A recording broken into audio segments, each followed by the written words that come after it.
ويضربني إذا قصرت وقد أمسيت ليس بيني وبين الله أحد. And today, there's no one between me and Allah. Being the Khalifa of the Muslims, on the ladder of classification of humanity, he's the highest. There's no one between him and Allah. Umar was saying, subhanallah, there was a day when I was a shepherd for my father and he would beat me up. He would hit me. And he was very harsh with me. And now look at where Umar is. So he was saying, La ilaha illallah, Allah gives whatever He wants to whomever He wants. Who would imagine that this would be given to Umar, the shepherd of yesterday?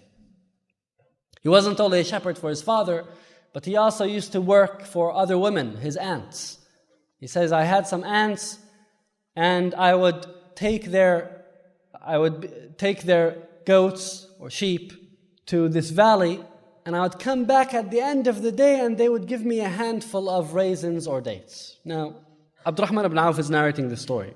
He said that Umar called the people to the masjid, and when they all assembled, Umar stands up on the pulpit, and he says, and this is when he was Khalifa, he said, I used to be a shepherd for some of my aunts, and I would come back at the end of the day, and they would give me a handful of dates or raisins, and I would have a miserable day.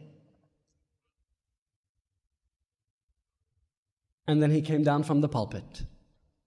I had a miserable day, meaning I worked for my entire day and this is what I get, a handful of dates. That was how poor I was. Abdurrahman ibn Auf said, مَا زِدْتَ عَلَى أَن قَمَّأْتَ نَفْسَكَ. You haven't done more than belittle yourself. I mean, why was this your khutbah? What's the point? All what you did is belittle yourself in front of everyone. Umar ibn Khattab said, وَيْحَكَ يَا ibn Auf. Woe to you, son of Auf. My nafs, myself, was telling me that you are Amir al-Mu'mineen, so who's better than you?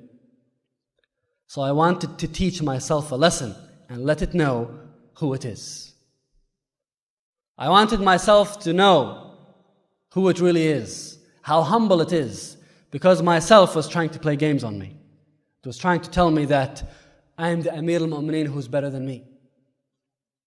When we're going through the story of Umar, I want you to reflect on his sayings.